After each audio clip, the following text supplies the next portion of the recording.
Hello tout le monde, alors j'espère que vous allez bien. Alors aujourd'hui j'ai l'honneur de vous encourager et mon encouragement sera inspiré de Luc 5 versets 1 à 11. Alors c'est une histoire assez connue, c'est la pêche miraculeuse et donc pour un peu paraphraser ce texte, c'est Simon-Pierre et ses collègues de travail, ce sont des pêcheurs et donc ils ont pêché toute la nuit et ils n'ont rien obtenu et donc ils sont assez découragés. Jésus se trouve au même endroit et il leur dit retournez pêcher.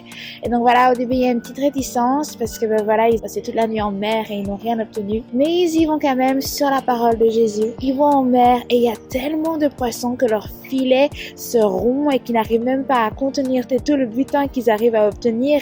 Et donc c'est là justement que j'aimerais bien vous encourager parce que cette histoire, d'une certaine manière, on la connaît un peu toutes. Et c'est pas grave si vous la découvrez pour la première fois. Mais cette histoire, elle est assez familière et donc on y réfléchit. Et c'est là justement que le Saint-Esprit, il m'a partagé quelque chose, il m'a montré un angle dans cette histoire que j'avais jamais vu. C'était celui en fait de Jésus. Et j'en ai discuté autour de moi et c'est là que je me suis rappelé de l'histoire aussi avec Ézéchiel, où Ézéchiel avait reçu l'autorité au travers de Dieu de pouvoir déclarer la vie sur les ossements desséchés.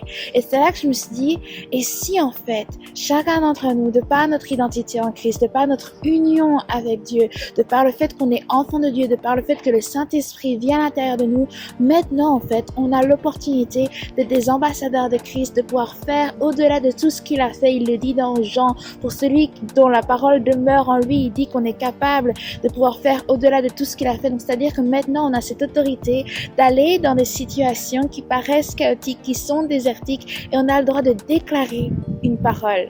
On a le droit d'affirmer une pêche miraculeuse dans la vie des autres. Et on a l'opportunité, on a l'autorité en Christ de pouvoir déclarer un changement dans nos situations, de pouvoir déclarer des pêches miraculeuses, que ce soit dans le domaine du travail, que ce soit dans le domaine de la santé, que ce soit dans le domaine du mariage, que ce soit, peu importe, on est maintenant des thermostats et on n'attend plus que quelqu'un vienne indiquer la température dans nos vies. Et je trouve ça là magnifique parce que quand on regarde cette histoire du point de vue de Jésus et quand on comprend que l'on est des co-héritiers avec lui, qu'on est ses frères et sœurs, qu'il est le premier d'entre nous à avoir ressuscité, donc il nous montre qui nous sommes, il nous révèle notre identité. On comprend que cette histoire, elle n'est pas juste une histoire, désolée, il y a une mouche, elle n'est pas juste une histoire qui tourne autour des disciples et des besoins des disciples, c'est une histoire qui nous révèle notre identité.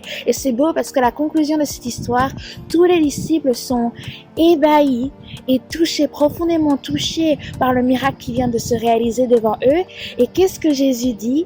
Il révèle maintenant une nouvelle identité à Simon-Pierre. Il lui dit maintenant tu seras pêcheur d'hommes. Donc cette histoire, c'est vraiment en fait une histoire qui parle d'un miracle, mais le plus grand miracle, c'est pas la récolte. Le plus grand miracle, c'est la révélation de la nouvelle identité de Simon-Pierre. Et maintenant, nous, en tant que co-héritiers, c'est notre révélation de notre autorité dans le monde spirituel. Donc voilà, je vous aime, bye, passez une excellente journée et à la prochaine fois.